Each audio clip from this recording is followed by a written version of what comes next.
Bonjour, je suis Frédéric Pigassou, je suis le créateur et le président du groupe G7. Le groupe G7 aujourd'hui c'est à peu près 300 collaborateurs avec la volonté d'être un transporteur de demain, un transporteur 2.0 en axant notre travail essentiellement sur la partie RH avec nos collaborateurs, en faisant muter notre métier et sur la deuxième partie qui est tout aussi importante qui est la transition énergétique.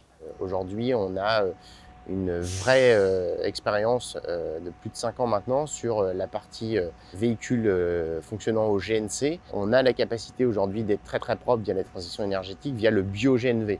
C'est un carburant aujourd'hui qui est propre à tout point de vue.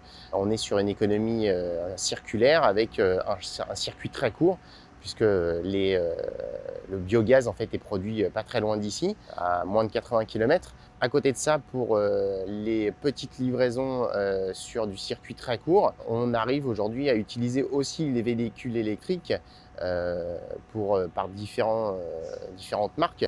On a effectivement une autonomie qui est beaucoup plus restreinte.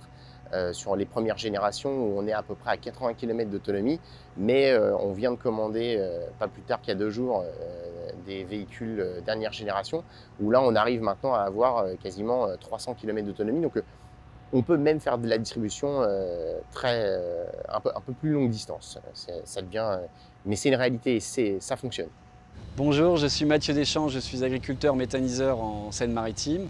Nous avons développé cette activité de méthanisation dans le but de s'inscrire dans une économie circulaire par la collecte de déchets, mais aussi par la production de biogaz, qui permet ensuite la production de biométhane et d'un gaz donc renouvelable qui sera ensuite injecté sur le réseau pour différentes utilisations, que ce soit au niveau du chauffage, mais notamment de la mobilité qui se développe aujourd'hui fortement. On n'est pas dans le futur aujourd'hui, on est dans le présent. Le groupe G7, associé à Mathieu Deschamps et sa ferme de méthanisation et Jacques-Guilain Birol, notre directeur général, on est vraiment acteur de la transition énergétique pour la mobilité et pour le transport routier et celui du dernier kilomètre ou du long cours. On travaille tous ensemble, main dans la main, pour arriver à concrétiser cette idée de trouver une solution pour demain, pour nos enfants, pour la planète. Et c'est aujourd'hui et c'est maintenant.